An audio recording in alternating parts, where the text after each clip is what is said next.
What's good, everybody? Welcome to the Midstate 48 preview edition for Division 2.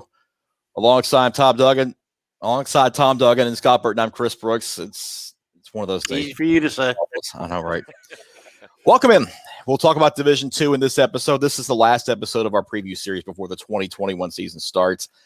So not much to do except jump right in, guys. Division 2 had a lot of changes this year just because of the flip-flopping of reclassifications and some playoff changes for some teams and regions. In Class A, the biggest change, however, is Davidson Academy is long gone. Yeah, big change. The three-time defending Class A champions now up to Class AA. So Class A seems to be kind of a wide-open race in 2021. And to get us started, we'll just go ahead and look at the standings from 2020 in Division 2 Class A. DCA won the East region, didn't quite get to the Blue Cross Bowl, and lost in the semifinals to USJ. Kings Academy, Middle Tennessee Christian made it the top three. Friendship Christian finished fourth, with Grace Christian out of Franklin fifth and Webb School sixth. And on the right side, you see, if you're watching us on YouTube, where they finished in the playoffs. And the West region was, it was Davidson Academy's to take again, finishing 13-0, 8-0 in region play. USJ finishing as runner-up for the second consecutive year. Nashville Christian third. Columbia Academy finishing sixth, but their season was cut short by COVID-19. They were unable to play in the postseason. Clarksville Academy finishing eighth, with their season also getting cut short by COVID-19. Right. Guys, we start with changes in Division 2 Class A. Now they're going into three regions, East, Middle, and West, with the top four in the East and the Middle region advancing, and the top five out of the West going to the playoffs. So here are those breakdowns. In the East, it's Friendship Christian, Lakeway Christian, Middle Tennessee Christian, Kings Academy, and Webb School. Guys, we'll start with Friendship Christian. They had a little bit of a down season last year, but John McNeil's bunch is going to be primed and ready for a comeback in 2021. What have you learned about the Commanders and what they might be able to do this year? Well, they're definitely a younger team this year. I think they lose Don Dunning. He moves over to Dixon County, so they're going to have to replace him at running back. So right now, I think they've got a youngster, Morgan McGregor, that's going to be taking over those duties. There's a lot of pieces that they actually have to replace this year. Quarterback, I think junior J.J. Pruneau is likely to take over there. So, it's going to be another challenging year for John McNeil and the Commanders. Yeah, I agree. Just lack of seniors on this team. They're going to be a young football team. But Coach McNeil gets a lot out of his guys. So, Friendship's going to be competitive. Even if they're young, he'll have this team coached up and ready to go. Another player I'm kind of interested in seeing, John Kane. He's going to be a receiver this year. Now he's a track star, and this guy's got some really great speed. Keep an eye on him. I think he's going to be a weapon on the offensive side of the ball. And let's not forget Noah Tidwell. Last year had a great season, 40 tackles, 3 sacks. He's going to be one of the catalysts on defense for Friendship this year. Yeah, the Commanders have always kind of been in that playoff discussion, but they were just a little bit off last year, just for whatever reason, injuries. I think COVID-19 may have affected them a little bit as well. But it's hard to envision a season where they're not a contender at some point. But a team that I'm thinking that may very well be is Middle Tennessee Christian. Now they have a new head coach in Colby Tackett, but the Cougars, they've got a pretty good weapon at quarterback at Aiden Hooper. Oh, yeah. This team, I think, is primed to build on what they did last year in a big way. Again, you mentioned Aiden Cooper. Good quarterback, great instincts, good arm. They're looking at a sophomore at running back, though, Eli Wilson. But I think, to me, the biggest force on this team may be Alaric Watson. 6'5", 275. I mean, he's going to be a force. He's a great defensive lineman. Yeah, he's a player to watch for sure. One thing that always interests me, guys, is when you get a new head coach at a program, how much will they change things? Now, you've got Coach Tackett. He comes from Florida. So there again, the lack of familiarity maybe with what he's going to do coming in. Will he come in and totally change things up? As you mentioned, he's got a great quarterback. I'd be interested to see just kind of how he comes in and changes the face of this program. Will it be drastic, or is he going to, kind of come in and keep things a little bit status quo, especially with a veteran quarterback in his backfield this year? It's not a complete overhaul because the interim coach from last year, B.J. Robertson, actually goes back to an assistant's role this year. So it's not a 100% overhaul of the coaching staff. So there is some familiarity there for some of the players at Middle Tennessee Christian. So that's something they can look forward to. And their upward momentum from 2020, they were going to have a chance to play for the region title as well. They had some issues with COVID-19 as well and knocked them out of an opportunity to play for that number one spot. They're hoping that this year is going to be a big year for them in Murfreesboro. Let's turn our attention to the middle region where Clarksville Academy, Columbia Academy, DCA, Grace Christian, Mount Juliet Christian, and Nashville Christian reside. DCA is probably the team to watch for in this region just because they have quite a bit coming back. And Coach Paul Wade has to be excited about the opportunity for this team to really compete for a championship. A semifinalist last year, they were about a possession away from making it back to the Blue Cross Bowl. Bradford Gaines, the quarterback, is a big piece returning for them, and I got to see them in a scrimmage the other night. They have some opportunities on offense. Oh, absolutely. I think that you mentioned Bradford Gaines returning a quarterback, but also returning are all 5 starters on the offensive line. So there's continuity there for that offense. I think the only person that's missing really from that is, and it was a big piece, is John Lewis. Yep.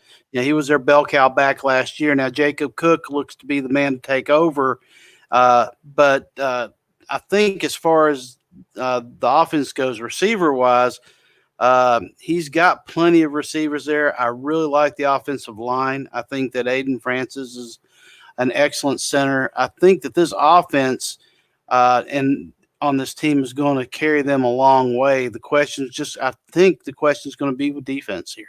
Well, with the defense too, as you mentioned that they've got 8 starters back on that side of the ball, so some continuity there. And I believe the entire linebacking core is back for that team, and you like to have that stability in your defense if you can. And a young man to look for, Brady Russell, is a junior, 6'2", 215, had an outstanding year last year, 98 tackles, 12 tackles for loss, and that's some good production from what was a sophomore last year back here as a junior. So I like this team because, as you mentioned, Chris, the experience, you get the 10 starters back on offense and then 8 more on defense. They're picked second here in the middle region, but I like this DCA squad. I think they're going to be dangerous and fun to watch. Another name to watch on offense, Ashton Jones, a sophomore running back that may very well take that starting spot if he keeps running like he has been. Guy that will not shy away from contact, and he's willing to run you over. He's still not a big back, but has enough of a lead back type physique to give them some stability in the backfield as well. And yeah, DCA, I think maybe the class of this region. I don't know. Some people may pick them second, but I'm curious to see if anybody can really challenge them. Let's talk about Columbia Academy for a second. If anybody challenges them, I mean, they might be one of the teams to do it. Yeah, go ahead, Tom. I mean, with Columbia Academy, they last year had a lot of issues, COVID, stuff like that. It was just kind of an off season, but again, they've got veterans in the offensive line. They've got 4 offensive linemen returning.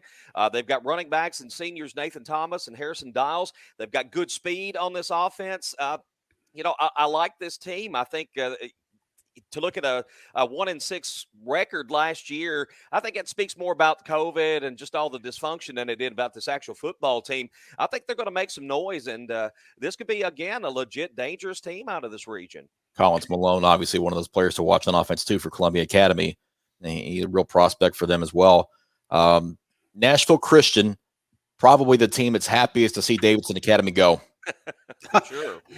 Not just from the head-to-head results, but the fact that, I mean, they were probably the one team keeping them from a potential championship game berth or even a title or 2 in the last 3 years. Yeah, it was always the obstacle right there was Davidson Academy. Yeah, quite the Christmas present, if you will, for the Eagles. A large number of seniors returning to this team, but not the quarterback position. Looks like they're going to move possibly Tyler Morris from safety to quarterback. But again, Jeff Brothers is always going to have his teams ready to go. I think that they're going to be tough. I think they've got plenty of depth on defense and plenty of depth at wide receiver. I think Jalen Marsh is probably one to watch there, providing that their quarterback situation works itself out. And that's a tough situation because you lose Matt McClary. That's a young man that won, I think, 20 games as starting quarterback over the last couple of years for this Davidson Academy team. Excuse me. One young man I'm keeping my eye on in the backfield is going to be Deion King. He had 614 yards on 81 carries last year. Scored 9 times. This is a track athlete, ran the 100 meters in about 11 seconds flat. So this young man can move. He's somebody that's going to be a weapon and somebody I think opposing defenses are going to have their hands full with this year. Oh, definitely. I think that in the 2 games that I covered there last year, he really stood out as far as a speed guy. It seems like the top 3 in this region are kind of clear cut. Is there a runner for 4th possibly that stands out to you between Grace Christian, Mount Juliet Christian, and Clarksville Academy, or could they be thrown into a hat? I mean, really, it's really difficult to say. And part of it is that you'd like to see what these teams can do with a full season of off season under their belt. So many were affected early in their schedules last year with COVID that it's going to be interesting which teams out of this kind of grab that 4th spot. Yeah, very true. And I mean, you got Mount Juliet Christian coming off a 1-9 season last year. Head coach Dan Davis, he likes the team. He likes his makeup. He likes his experience coming back. Still, to me, though, I think, kind of like you said, Chris, it's almost toss it in a hat. But maybe we keep an eye on this Mount Juliet Christian team and see if Coach Davis and what he really likes about his team comes to the surface this year, makes him a contender for that number 4 spot. And another note about Mount Juliet Christian, too, of course, we all remember the tornado from 2020 ripping through DCA. It also got Mount Juliet Christian's field as well. Mount Juliet Christian is on track to play at their home field again finally this year after those storms came through more than nearly 18 months ago. So that's a big plus for them to be back at home. They spent the entire 2020 season at Mount Juliet Middle School, so they won't be able to do that this year. They won't have to do it this year at all. They'll be back at home, which will be a big boost for them, I think. Well, that kind of makes it unanimous because actually in my notes I actually did have a Mount Juliet Christian as one to watch in this region. I just thought that they had so much to play for this year, and they've got some good depth coming back. I think this team is athletic, and that they can actually make some noise this year. Coaching change too at Clarksville Academy. Scott Murray comes from Smith County to lead the Cougars there. He came on very late too, so it was kind of interesting to see what Clarksville Academy does with the new regime in such a short time span. Is there any chance that these guys can get up and running in a short order? I'll tell you about Scott Murray. He's an intense guy. I mean, when he came to Smith County, he brought tons of energy. Of course, being a native of Smith County, he really wanted to get in there and turn things around. Only had a couple of years to work with the program. He's going to bring fire and passion. But, Chris, one thing you talk about, getting there late, that's just so hard for a coach when they get in, kind of start late. You're already behind the 8 ball, so to speak. I think it'll be tough for him to really get things off to a good start. Maybe as the season goes along, we'll see some improvement there. Yeah. It seems like, though, like I said, this class, there's going to be opportunities for several teams to try to get to Chattanooga to play for a gold ball this year. And we'll see ECA and Middle Tennessee Christian right off the bat. Week 1, they play each other. And those two were supposed to play last year, and then COVID affected that game. So with Bradford Gaines and Aiden Hooper throwing it around, I'm curious to see how that one turns out to really kind of get these two started this year, because both of those teams could factor into the race. So give me one sleeper out of Division II Class A, if you would, just real quick. Sleeper as to come out that out of all these. Ooh. Yeah. Ooh, tough one. You put us on the spot. I love to do that. Yeah, I know you do. I think that really, can you consider Friendship Christian a sleeper out of this? I mean, considering that they had some struggles and things like that. Yeah. I just think that they're a team that you never can count out, and I think that they're going to have the Middle Tennessee Christian game circled on their schedule, because I think that's going to be huge for them. And if they can get on a roll and they can get on a run, I think Coach McNeil can get that team moving. And it's been a long time since those guys have held a gold ball, but they still remember what it's like and what it takes to get there. You mentioned that game on October 29th. Let's just go ahead and pull those up. I mean, look at the East region, those key games. Tom, your thoughts on Friendship Christian? You think they're a sleeper too? Well, I was going to say, Scott kind of stole my thunder there, because I just know how well coached Friendship Christian always is, how hard they play. And again, we talked about the youth factor, but I'm always keeping an eye, there in Lebanon on that school, because they're always so competitive. And, you have to beat Friendship Christian. They don't typically beat themselves. So they certainly are a team to watch. And if anybody could pull together a surprise season, I believe Coach John McNeil can do it. Yeah, it makes sense to put them as a potential sleeper. I mean, we're talking about DCA and Nashville Christian and Middle Tennessee Christian. Friendship Christian kind of got lost in the shuffle last year. So, I mean, as far as sleepers go, they would certainly qualify, I would think. But you look at these key games. I mean, Kings Academy, maybe one of the teams that they have to go through. And I think it's really those three teams, Friendship Christian, Kings Academy, and Middle Tennessee Christian in the East, to battle for that title. So these three games on the screen: September 17th, Kings Academy, Friendship Christian; October 1, MTCS at Kings Academy; and then the regular season finale on the 29th of October, where Friendship Christian goes to Middle Tennessee Christian. Those three games will shake this region out and probably will decide their winner, I would think. Yeah, I would think wholly agree. Yeah, look at the middle region. September 17th, EC at Columbia Academy. Nashville Christian goes to Columbia Academy on October 15th. And at last Friday, Nashville Christian at DCA, and then Franklin Grace at Columbia Academy really shake up those playoff spots too. It'll be interesting with the gold ball up for grabs. Who comes out of this one? This is going to be one of the more fascinating races, I think, this year, just because of how wide open this class can be. Well, Chris, you've got Franklin Grace in there, I see, as a block in front of Columbia Academy in that October 29th game. What is it about Franklin Grace that you think is going to make that game so? Well, I think they're going to have it to get in the playoffs. I mean, because you're taking four out of 5 teams. I mean, somebody's getting left out, and I think the loser of that game's getting left out. Oh, absolutely. I see what you're saying, and yeah, I absolutely agree. I think that's again, I'm kind of like you guys. I really like this DCA team, but I really think that Nashville Christian and is going to be right up there with them. I think that's what makes DCA having that game at home on October 29th. And I know maybe we don't talk as much about home field advantage in high school football, but it's still good to have a big game like that in your home stadium with your home fans there, and all the excitement that's going to be generated there in the final week of the regular season. I think that's going to be a great game, but edge to me on that one to DCA, because they are going to be playing in their home stadium. Yeah. Outside of Hillsboro, nobody knows about home field advantage quite like DCA. And two, I mean, it's such an experienced team coming back. They've got so many starters coming back on both sides of the ball. I mean, DCA's been there. I mean, they were literally just one step from a championship game appearance last year. To me, I think they're the favorite to not only win their region, but possibly win a championship as well. I think Coach Paul Wade's team is going to be one to be dealt with all season long.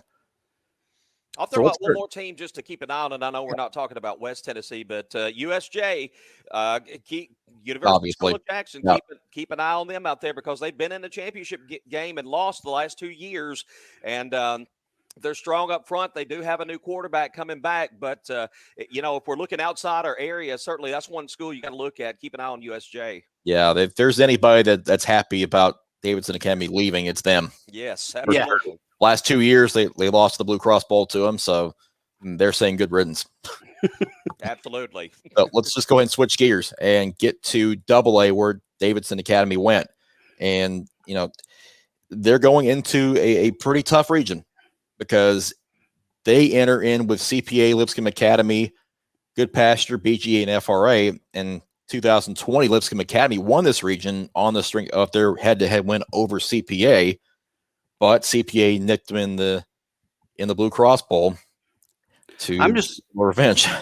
Yeah, I'm just wondering, Chris, what you think the over/under is, or the odds are that the Division II AA champ and the runner-up come from this group. I will take it a step further, and I'll say I think all 4 semifinals will come from this region. Ooh, big words from Chris. Yeah. 3 of the 4 were last year, and BGA was literally 1 point away from doing so. So I don't see a reason why it can't happen again.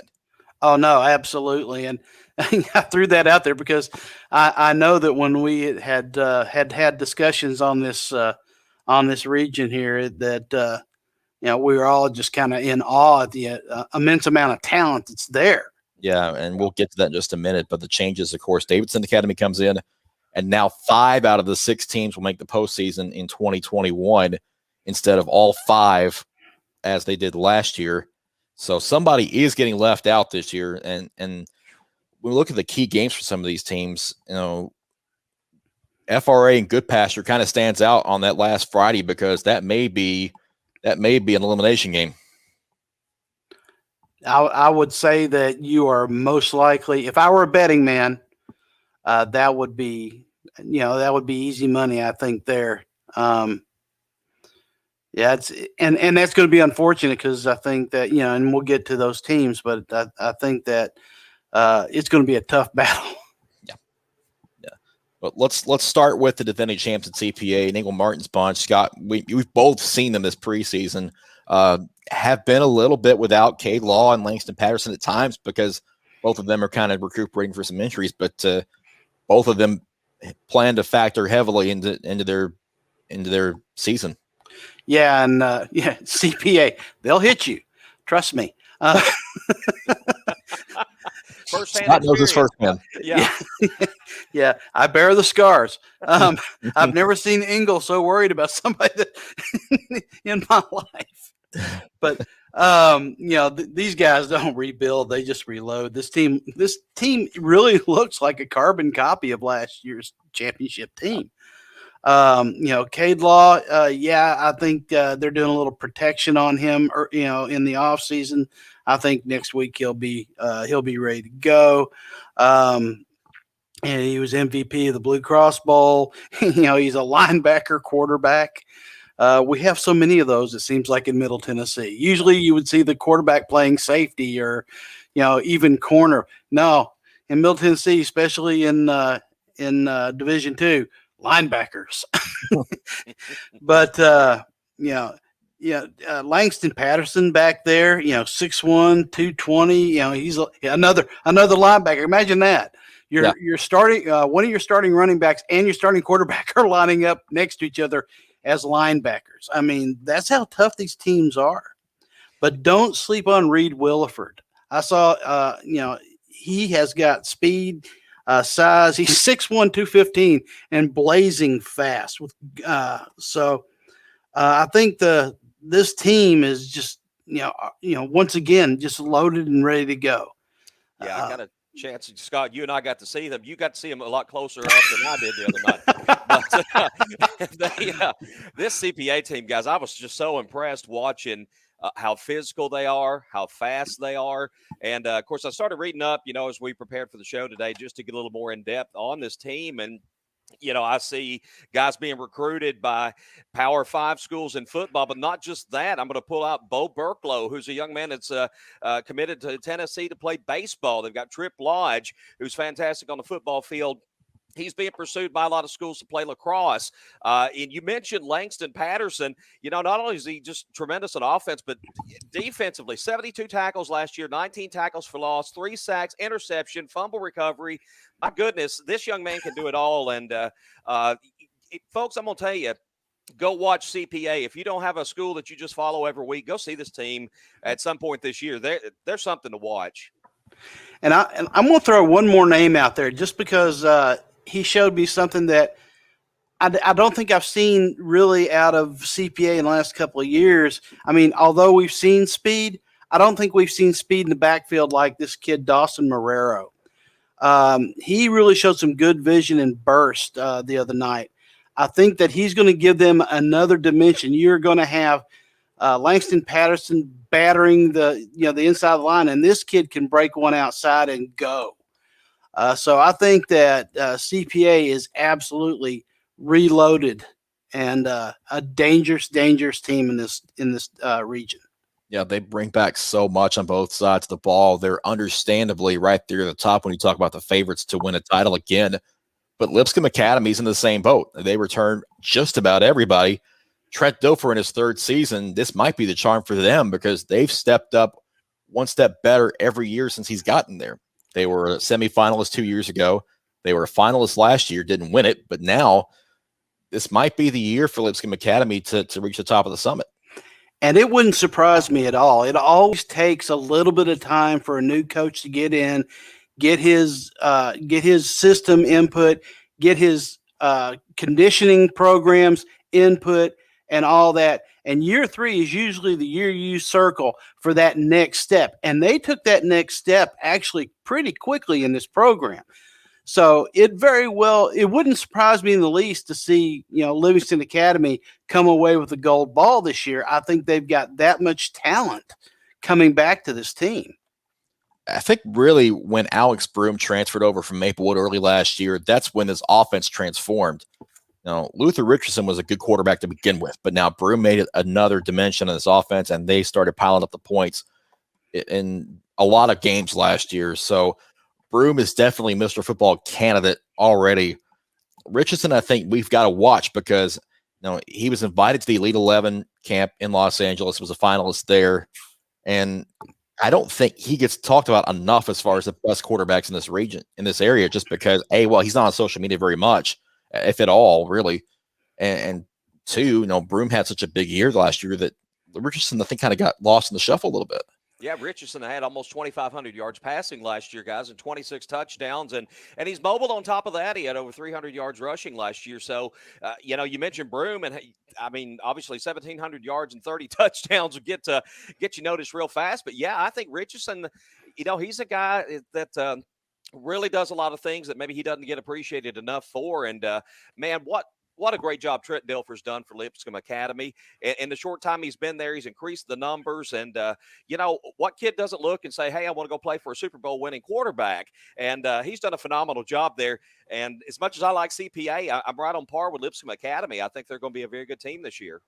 Well, I think one addition that they've made this year is Sam Rush, the Stanford tight end. We talked about those linebackers at CPA and how they're going to be, how they do a really good job of jamming up that line.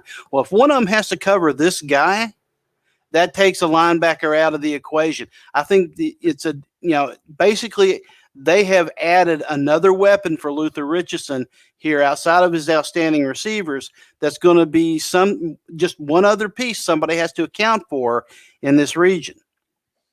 Yeah, and Lipscomb Academy just returning a lot of starters and a lot of experience, and I'm really looking forward to that October 22nd game at Lipscomb Academy when those two tangle.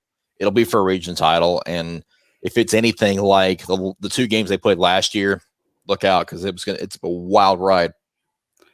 Yeah, that's another one of those games, Chris, you're talking about that, like Tom said, if you're not following somebody in particular and you just want to go see an outstanding game in an outstanding atmosphere, go to the CPA Lipscomb game.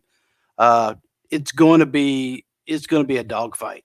Let's just hope it doesn't rain like it did last year that time. Yeah, and I was going to say that's not just a game of the region. That is one of the top games in the state, I think, this year. That's must-see stuff going on right there. That CPA Lipscomb game is going to be a great one.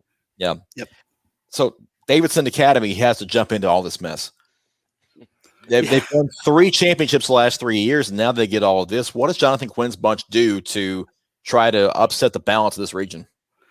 Well, how do you reward a team that wins 3 straight? You bump them up and make them play CPA and Lipscomb and BGA. I don't know. There's a lot of leadership left this team last year. You know, you lost Vito at quarterback. You lost Mr. Do-It-All, Griffin Sweeney, who was outstanding on both sides of the ball. And then you kind of lose the heart of the defense, and that was A.J. Quinn. He's up at Southern Illinois now. So, Jonathan Quinn, he's really got his work cut out for him, especially early in the season. He has got to get his youngsters up to speed and on the same page very, very quickly. Like I said, these Bears usually do restock quickly, but they're going to do it quick because Goldilocks had a house party and the cupboard's bare. Well, it's not bare, but it's young. On that one a few days ahead. Yeah. Actually, no. It just occurred to me. Bears cupboard. It went there. Every once in a while, inspiration hits me, and I say it instead of against my better judgment. But Kendall Ball returns. And this is a force on the defensive side. 16 sacks last year. I mean, this is not a team to take lightly. This is a team that respect. And they're going to have a target. That's the thing. Davidson Academy is going to have a target on their back every week. But you know what? Davidson Academy is going to be targeting everybody because they're going to be playing up. They're coming in with an attitude. Yeah, and I think that they're gonna be right there in the mix. Yeah, you stole my thunder there on Kendall Ball. I'm sorry, the two-time All-State, 16 sacks, guys. I mean, any level of football you're playing on, that's a fantastic number. And you're right, Scott. They've earned, they've earned all the accolades that they should be getting. I mean, 3 state championships in a row is fantastic. But as you mentioned, I think they had a 40-man roster last year. They lost 15 of those 40 players, the quarterback, running back. They've got a lot of holes that they're going to have to fill. But you know what? Winning breeds success. And, when you're winning 3 straight state championships, easy for me to say. I mean, other kids want to come and they want to be part of that. So it's a tough region, but Davidson Academy, they're going to be in there. You mentioned kids wanting to come there. Devontae Phillips comes from Rossview and will be the starting running back for Davidson Academy this year. So they will have some experience in the backfield there. And Jalen Brockman is another one I want to mention because offensive line and defensive line, he is a force on both sides of the ball too. And they'll be leaning on his leadership up front this year for sure. Absolutely, all-state player last year, and big kid at 6'2", 270. He's a strong anchor up front. The rest of this region, they seem like they're going to be battling each other for playoff spots. I mean, Good Pasture lost a lot. BGA, I think we need to talk about because Brett Brown at quarterback may be kind of a hidden talent. Well, I think we need to talk about BGA because I'm not sold that they're not going to challenge for that third spot. I think that, again, you brought it up. Brett Brown returns at quarterback. You got Sean Williams, all county, all region, all state, all oh my goodness. Running and receiving the ball. He's also the safety. You got experience at wide receiver. And I think that BGA is actually, you talk about, teams that don't get talked about because you're talking about, you have CPA, the reigning champ, Lipscomb, the up-and-comer that have played them in the runner-up, and Davidson Academy moving up, and BGA is sitting there going, all right, guys, if you're going to sleep, we're going to come out and smack you in the head. All right, so let's talk about Good Pasture and FRA quickly. Good Pasture kind of rebuilding. They have a new head coach. Their offensive coordinator actually moves up to head coach, but there's still quite a bit of roster turnover. So can Good Pasture make some noise, even though they're on their third head coach in 3 years? Well, I think they can make some noise. The question is going to be, just how quickly they can get up to speed. They're replacing the quarterback. They lose Cooper Pennington. They lose Brendan Jones, the all everything wide receiver, Swiss Army knife. But most of their interior linemen return. So, it's possible, but boy, they have a killer schedule all in a row, CPA, BGA away, and then Davidson Academy at home. It's kind of a murderer's row. And you would think that they would need to win at least one, maybe two of those games to make some noise there. And that's just an awful lot to ask a young team. Yeah, Chris, I think you mentioned earlier about that FRA Good Pasture game on October 29th could be the loser of that game, maybe the outside looking in as 5 of the 6 teams make the playoffs, and that's going to be a big one there. Good Pasture went 9-3 a year ago, and the good thing about the coaching change, at least some familiarity. You have a former assistant who's coming in to take over the program there, and Scott, as you mentioned, I like the fact they've got some linemen back.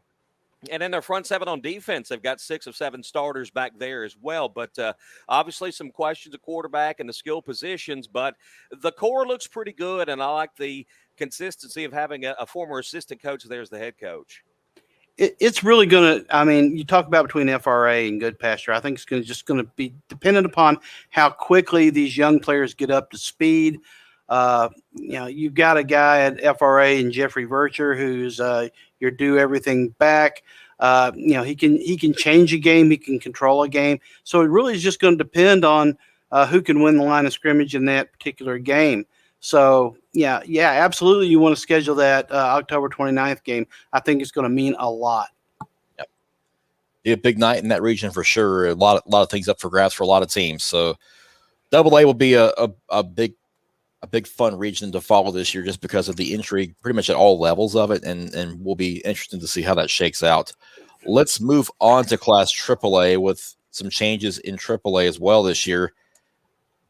They're still going east and west, 2 regions here like they were last year, but they flip-flopped a couple of teams. You look at the standings from 2020, Brentwood Academy won it, went unbeaten in the region, lost in the semifinals. Father Ryan was second, but lost in the first round. And McCauley ended up going on to win the Class AAA championship. Over in the West, NBA won the region, lost in the semifinals. So some disappointment for the Nashville teams. They didn't have a Middle Tennessee team in the championship game of the highest Division II classification for the first time in, I think, 15 years. Wow. So yeah, that they're trying to bounce back from.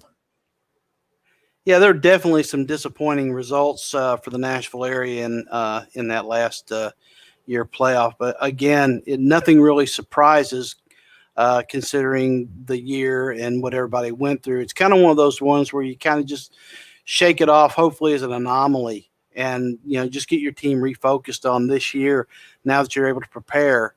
And last year was what it was, and put it behind you. Yeah. Third place was apparently the place to be because your third place teams in each region ended up being your finalists, McCauley in the East and MUS in the West. So AAA proving once again that anything can happen as long as you get in the playoffs, which this year, one of the big changes is that everybody will advance. All 12 teams will qualify for the postseason for the first time in a couple of years. The last 2 years, they only took 8. So a little different in 2021. In the East, Baylor, Father Ryan, Knoxville Catholic, McCauley, MBA, and JP2.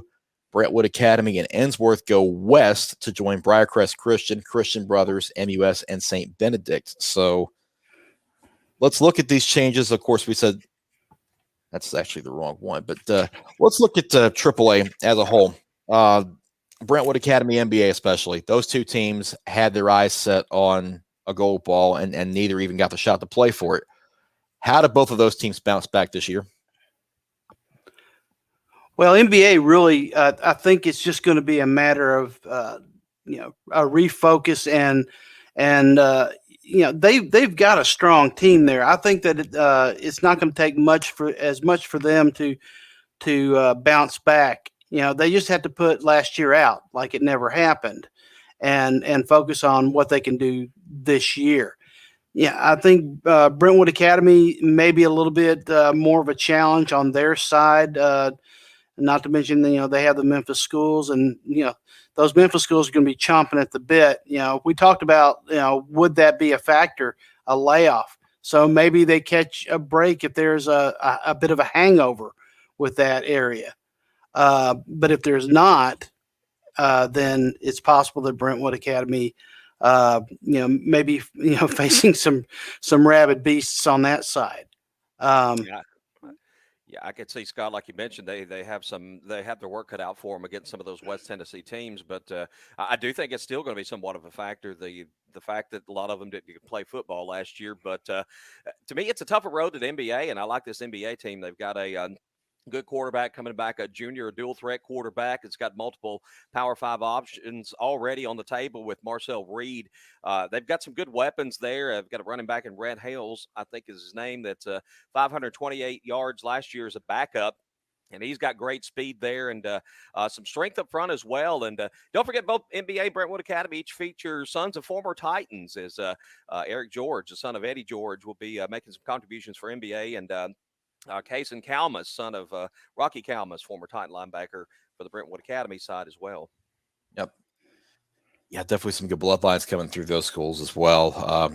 Memphis schools in Division II did get to play last year, so they shouldn't really be affected as much as the Division I schools were. But as MUS was a finalist last year, but really, I think the strength in AAA is in Chattanooga with McCallie and Baylor. So those East Region teams, you look at NBA and JP2 moving from West to East this year, and JP2 is one of those intriguing teams that people are talking about a lot because of at quarterback Kenny Minchie, who's getting Power 5 offers as well. Oh yeah, the JP2 has a lot of talent on that team. Kenny Minchie, 1,200 yards. I think he only had one pick last year, if I'm not mistaken. Right. So this is obviously a smart quarterback, 6'3", with a lot of talent. He's going to be a real good one. I definitely think that barring anything unfortunate, you'll be hearing his name for quite a while. And we remember he came on in relief last year too. He wasn't the starter at the beginning of the year. That was Sawyer Watts. Watts got hurt, so he really stepped up in that role. Yeah, and Chris, I can remember you telling me the one game that you covered where you saw him play that you thought that he had the makings of a really, really fine quarterback. The question with JP2 is just replacing their running back Antoine Roberts. Right now Elijah Robb, I think he filled in last year for him. I think that it's his. If he's going to win that job, he'll be a good one.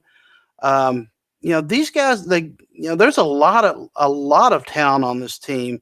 Wide receiver wise, offense is great. Good, strong lineman. It's just, I think, defensively and depth.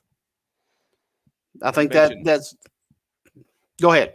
You mentioned the offensive line and 3 senior starters back there. I always like to see that, especially when you got a good quarterback back there, give him a little more time and protection.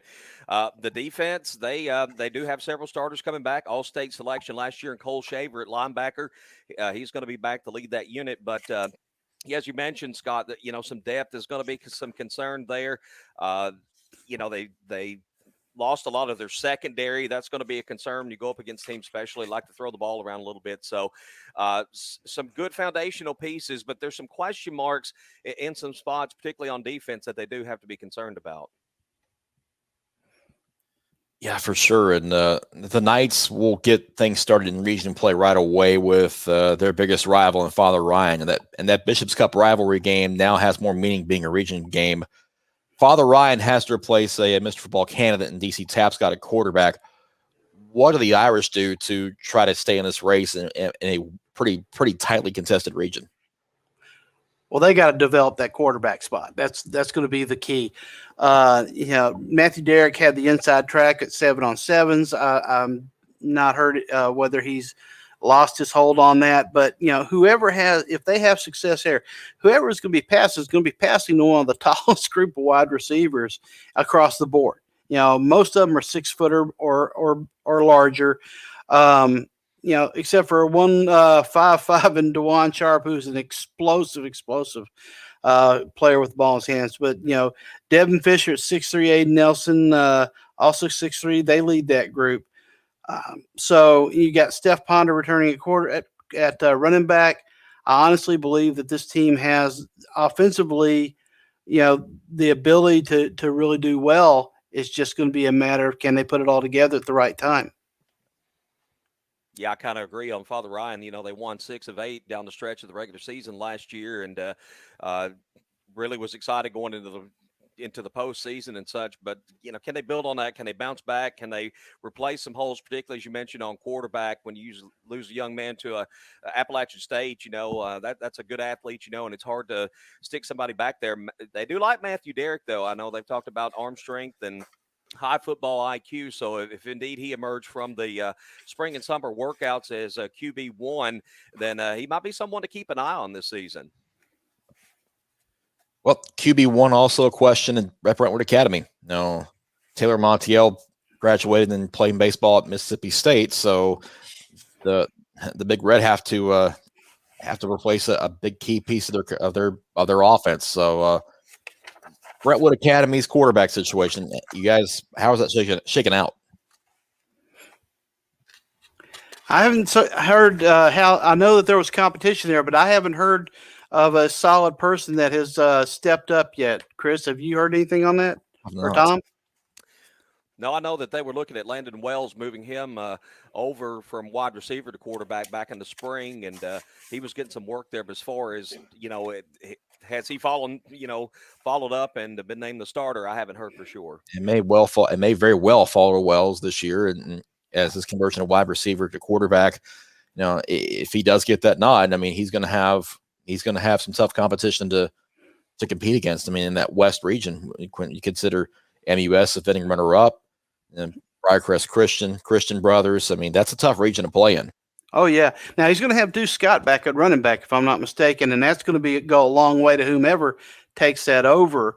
And Kason Kalmus plays a little bit of a running back, H-back type of position. He catches a lot out of the backfield. So the thing about, to me, the question mark with Brentwood Academy is they lost some road graders up front last year.